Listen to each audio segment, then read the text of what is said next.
The Red Skelton Show, brought to you by Tide, Procter & Gamble's amazing new discovery for your whole family wash. Tide's in, dirt's out. Tide gets clothes cleaner than any soap. Any soap? Yes, any soap. Tide gets clothes cleaner than any soap. T-I-D-E, Tide.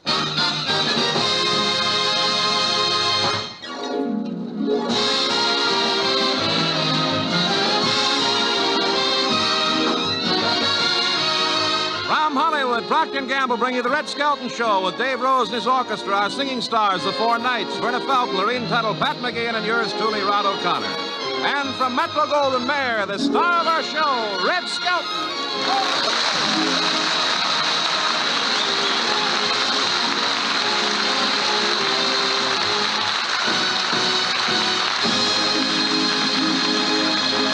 Thank you very much, ladies and gentlemen. How are you, Rod? I'm fine, Red. What's new in Hollywood? Huh? What's new in Hollywood? Husbands. Hey, if I ever get washed up in radio, I've got a permanent job now. Really? What is Yeah, it? best man at Arlene Judd weddings. Hey, the guy she married, old man cut him off. I saw that. But they saved the money, though. They saved a little money They on did? this one. Yeah, she used the same flowers that she used at her last two weddings. Well, weren't they wilted? Huh? Weren't they wilted? Oh, you tourist, you. At the rate some people get married out here, flowers don't have time to wilt. Hey, they've got a new license. If any of you folks want to get married out here, they have a new license now. It has a special rate to it. Mm-hmm. It includes a 2-day stop-off at Niagara Falls on your way to Reno. Sorry I said that. Well, we've read 7 lines, old boy, and we haven't read anything that's written yet. Well, let's see if it's worth reading. Okay. Where do we start? Okay. What do you think of the windstorms that have been sweeping the country? Well, I think it's pretty good. Some of those gales have hit 60 miles an hour this week. Yeah, we got some pretty fast gales. Yes, sir. Everything's been blown down by the wind. There's a hot dog stand up on Sunset Boulevard. It was collapsed. Yeah. The owner crawled from underneath the wreckage, and he looked around and he says, Harry said he was going to do something about inflation, but he's carrying it a little too far. The wind blew so hard out here this week that NBC almost moved to another network.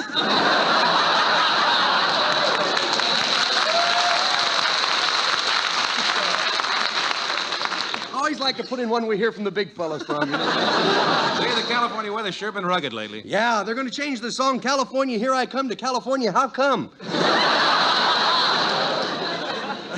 Say, Red, what's your opinion of this new pyramiding craze? You know, it's sort of a chain letter without chains, isn't Well, I'd rather not discuss it, Rod. In the first place, some people feel that chain letters are against the law. In the second place, it's gambling. In the third place, if I don't break the chain, I'm liable to get $1,000 any minute.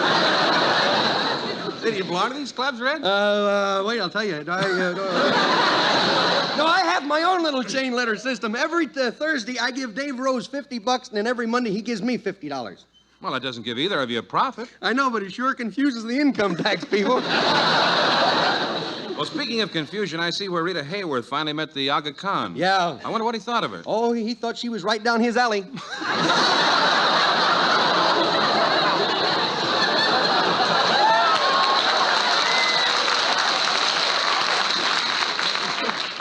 Well, speaking of the Aga Khan, how would you like to get paid off the way he does? You know, every year he sits on a scale and they give him his weight in gold. Oh, I wouldn't want that myself. Mm-hmm. Every time you trim your toenails, it costs you a couple $100.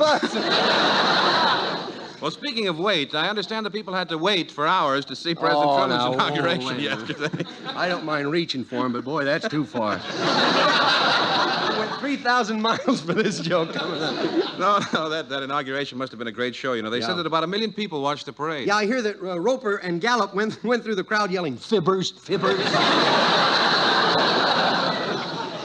Was ex-President Dewey there?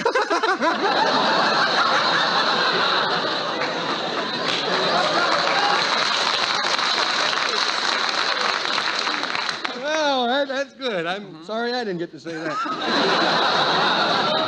No, Dewey wasn't there. He stayed in New York. I hear that he was wearing his mustache at half-mast. Well, no matter how you voted, Red, you've got to take your hat off to Harry. My hat? Mm-hmm. With all those taxes, he's going to get my shirt. I have to give him my hat, too? No, I'm only kidding, Rod. I don't mind paying taxes. Mm-hmm. After all, it's only money, somebody wrote here.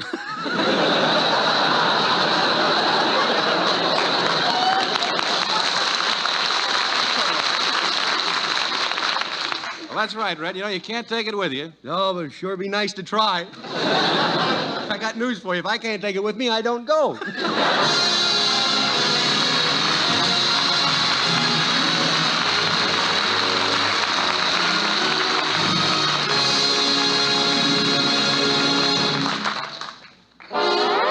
Tide's in, dirt's out. Tide gets clothes cleaner than any soap. Any soap? Yes, any soap. And there's only half the story. For Tide not only gets clothes cleaner than any soap, but cleaner than any other suds. Cleaner than any other washing product known. Tide gets clothes cleaner than all of them. T-I-D-E, Tide. It's true. No other product will wash your clothes as clean as Procter & Gamble's Tide. Tide not only leaves your whole family washed free from dirt, it removes dingy soap film, too. Yet with all this amazing cleaning power, Tide is truly safe for all your washable colors. What's more, gay colors actually come out brighter as Tide whisks away dulling soap film. As for white things, such as shirts and towels, in hardest water, Tide gets them whiter than any other washing product known. Now, I realize I'm making some amazing promises for Tide, but I assure you, Tide will keep those promises, every one. No soap, no other suds. No other washing product known will get your clothes as clean as Tide.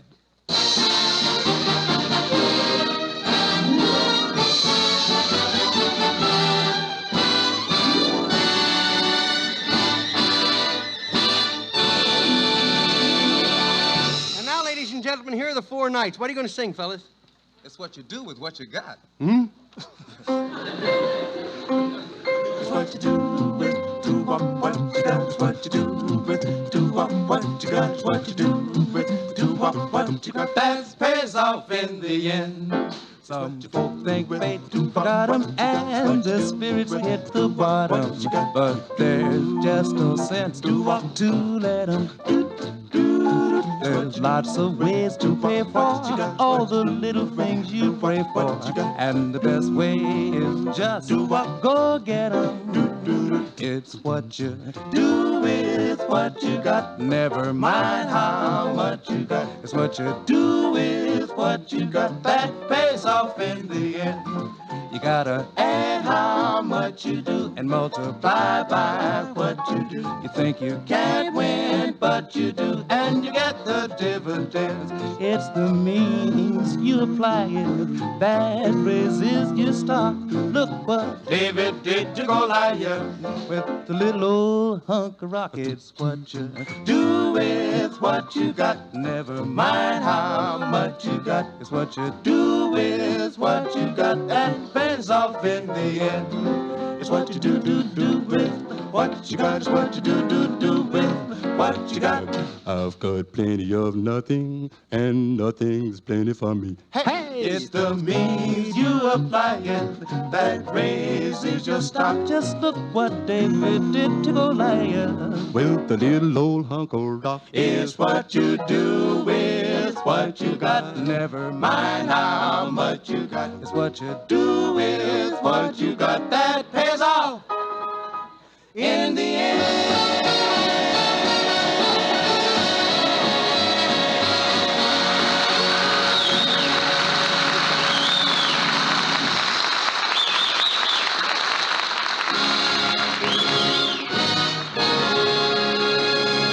Procter & Gamble present the Skelton television players in Mr. Lump Lump Survives, or rather, Surveys the Opera.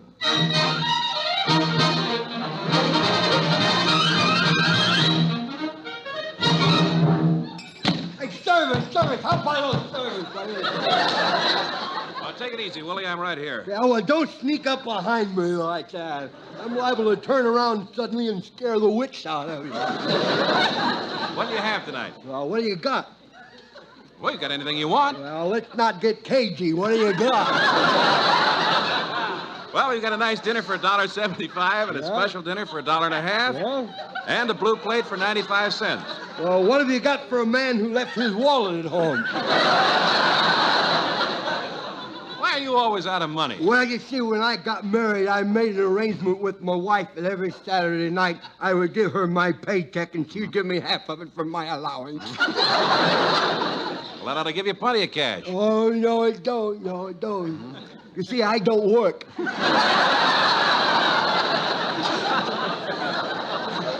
I'm surprised at you, Willie. It's disgraceful for a man to let his wife support him. Okay. While I hang my head in shame, how about putting a beer of mug under it? Hey, speaking of mugs, Yeah? I bought some of that new shaving cream, you know, and it's good stuff, you know. And on the little tube it says no mug required. What am I going to shave?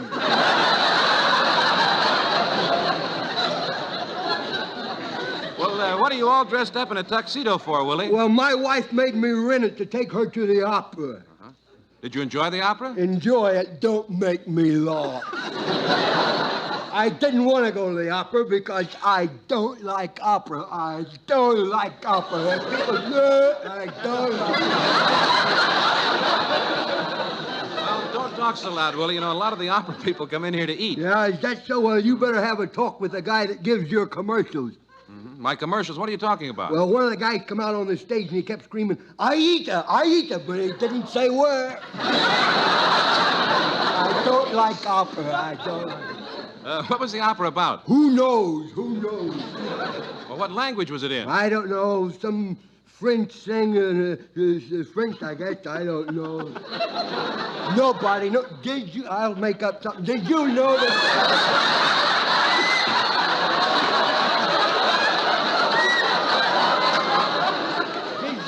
That people don't know what they're singing. One time Lawrence Melchior sang 3 pages of the Santa Fe timetable and nobody knew the difference.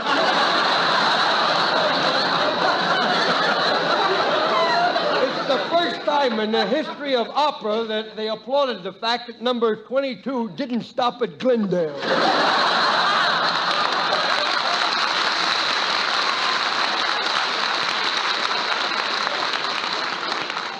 At least the music was nice, wasn't it? I don't know about that. It had a 64-piece orchestra and not one Hogenspiegel. Not one Glockenspiegel. Not one kazoo. Nothing will save that, baby.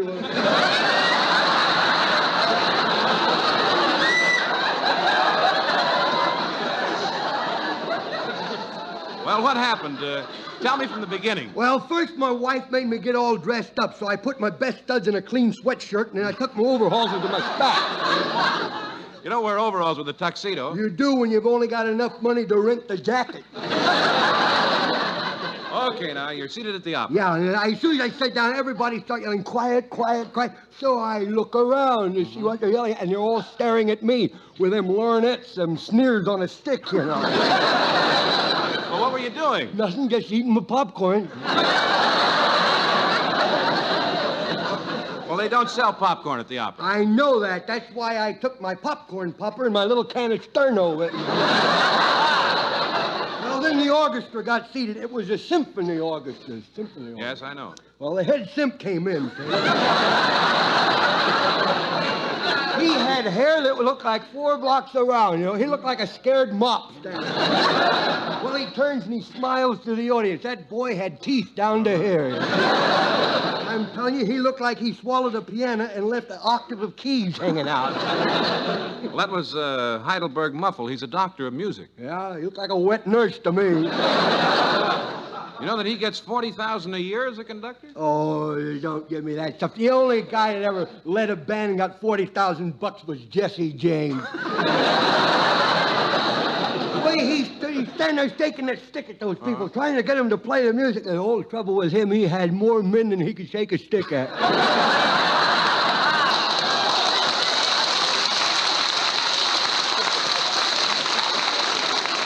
Well, I'll bet the music was inspiring. Did it make you forget all your troubles? No, she was sitting right next to me. Well, anyhow, the fiddler starts swaying away, and the conductor's act like he was throwing a fit there. And then there was some guy in the back. I wanted to punch him in the nose. I thought he had his thumb up to his nose, but he was playing a piccolo.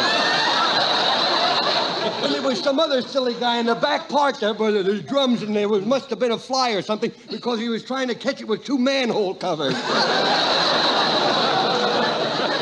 Boy, I'm telling you, that music would made a steam calliope hang its boiler in the shade. Well, then anyhow, he turns and he bows to the audience again, and them big teeth clipped off 4 ties in the front row. Came up with a program on his pivot tooth, you know. If that boy ever gets washed up in music, he can get a job in the park walking around on his hands and knees spearing paper. Well, now that that's over, what happened when the curtain went up? Well, there was a bunch of dancers came out in long underwear. See. Long underwear? No, Willie, those were tights. I thought so. No sober person would act like that. Then staggers a guy on the stage, and he's dressed like a king. He looked more like the deuce to me. Well, he opens up his kisser, and chin start to unfold like an accordion. He let out a yell that shook the theater. He was a basso, huh? If you ask me, yeah.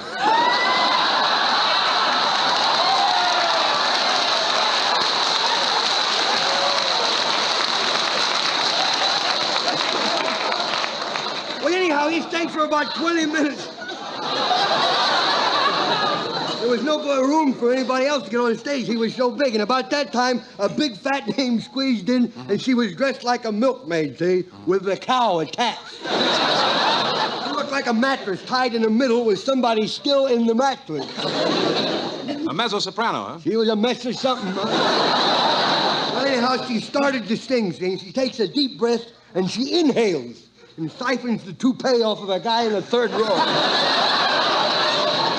Well, she sang for 10 minutes, then he sang, and then they both sang. It was sort of a stop the music with no prizes. That's why I don't like opera. I don't like opera. Well, Willie, it's time for me to lock up. Okay, never mind my tea then. Never mind. I'll just go on home. I'll just go home. I hate to, though. It's always the same thing. My wife says, well, Willie, you've been at it again, ain't you? I'll say no. She'll say, let me smell your breath. I'll let her smell my breath. She'll singe your eyebrows, and, well, good night.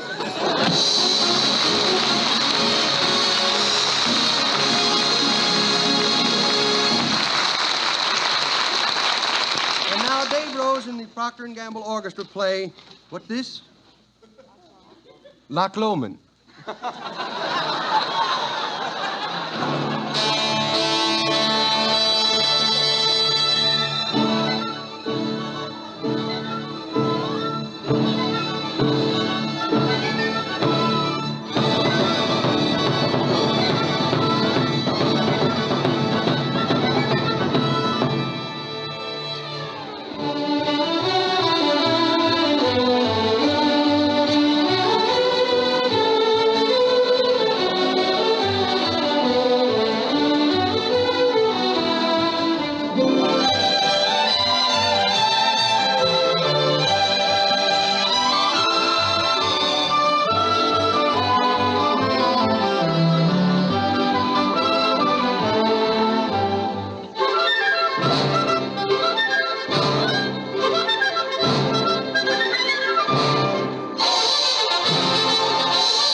You know, with so many really good wash day products being used, you have to give a woman a pretty good reason before she'll switch to a new one.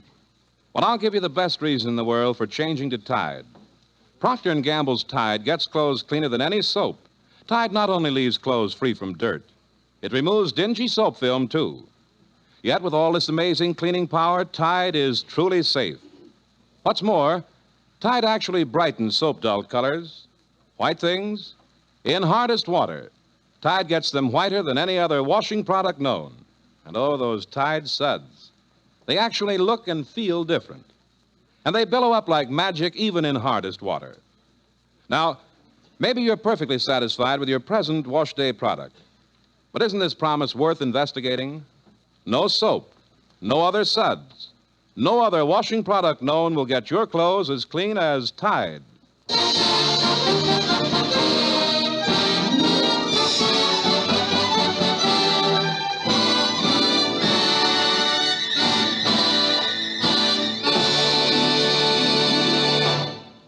A page from the mean little kid's diary.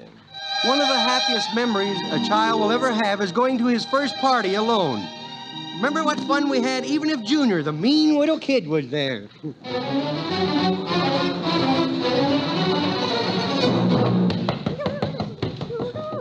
Junior, is that you? Yes, kiddo, your widow inspiration for gray hairs is home. Why must you slam the door? Well, somebody around here's got to be neat. When Pop leaves in the morning, he slam the door and he make all the pictures hang lopsided. See? So? Well, I only hoped that my little jar would straighten them up again. See? I'm trying to be Well, helpful. is the party over? For me, it is.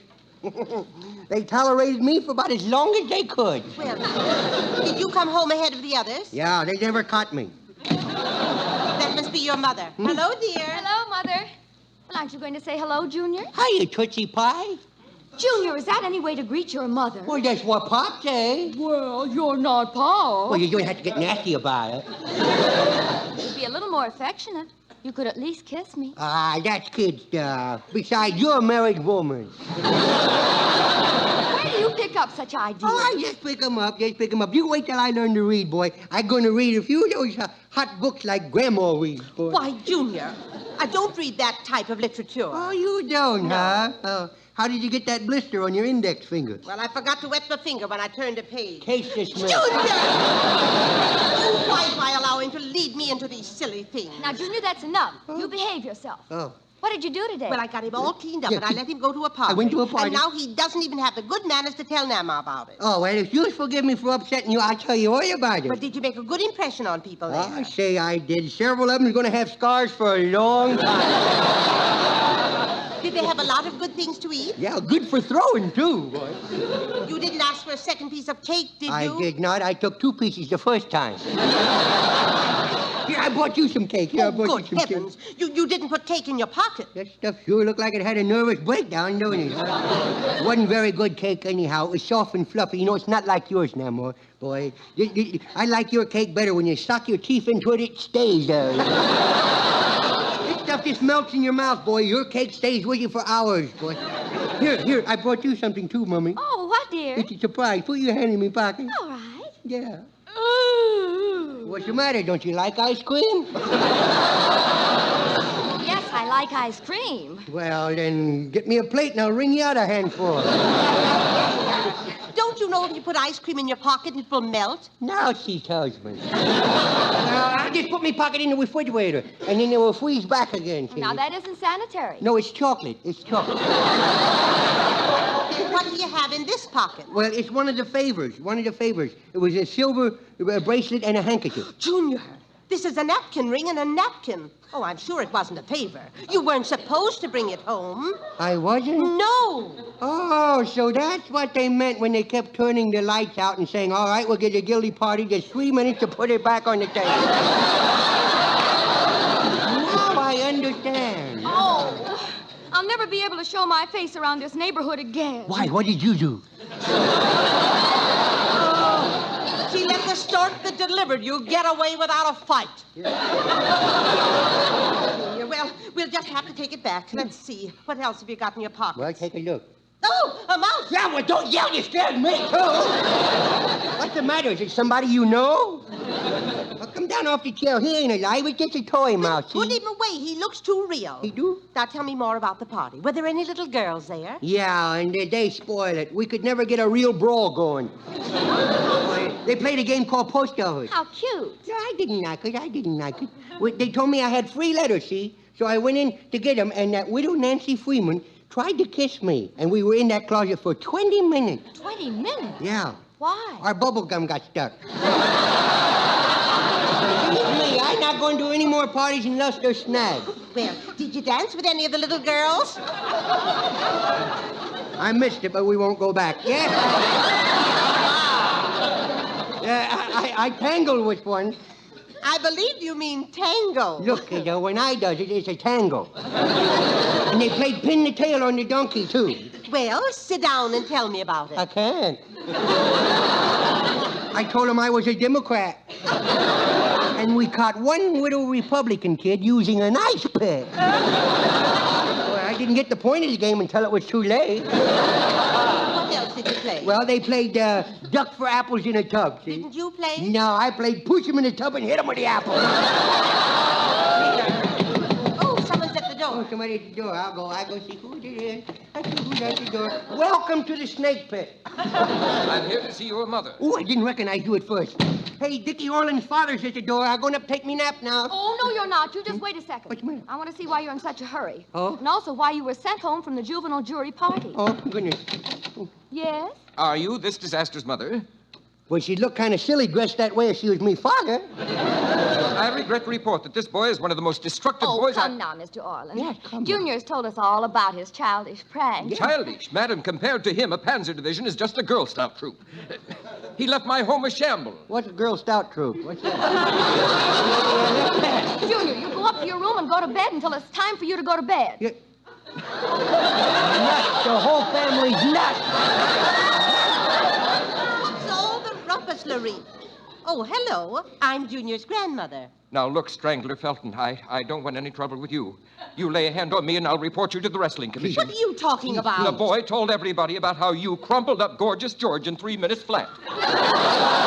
Oh, no, Junior, you didn't. Yeah, you big blabbermouth. I've heard enough. Young man, you come here to me. No, wait a minute. Let's hear what else he's done, and then let him have his first good punishment. What else did he do, Mr. Orland? He made the ladies faint when he turned a mouse loose. Well, it wasn't a real one, see? Oh, Look, it's look. only a toy. It's only a toy. If I'm not mistaken, I believe I recall that boy had 2 mice. Did you have another mouse? Blabbermouth. Yeah, here's the other one. It's in this pocket over here. Let me see. Yeah. Well, I can't see how this could cause any trouble. This mouse doesn't look half as real as the other one. You don't? No. That's funny, because this one's a live mouse. No. Isn't that strange? I could have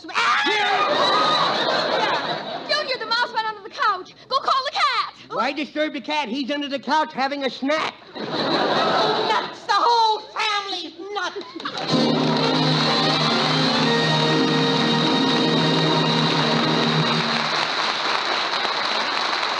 Thanks for being with us tonight, and we hope you liked our program well enough to be with us next week. So until next Friday, This is Red Skelton saying goodbye now. Thanks for listening, and thanks for buying more and more of that wash day miracle, Tide. Tide's in, dirt's out. Tide gets clothes cleaner than any soap. T-I-D-E, Tide. Procter & Gamble invites you to join us again on the Red Skelton next Friday. Now stay tuned to the Life of Riley, which follows immediately. The Red Skelton is heard in this program through the courtesy of Metro-Goldwyn-Mayer.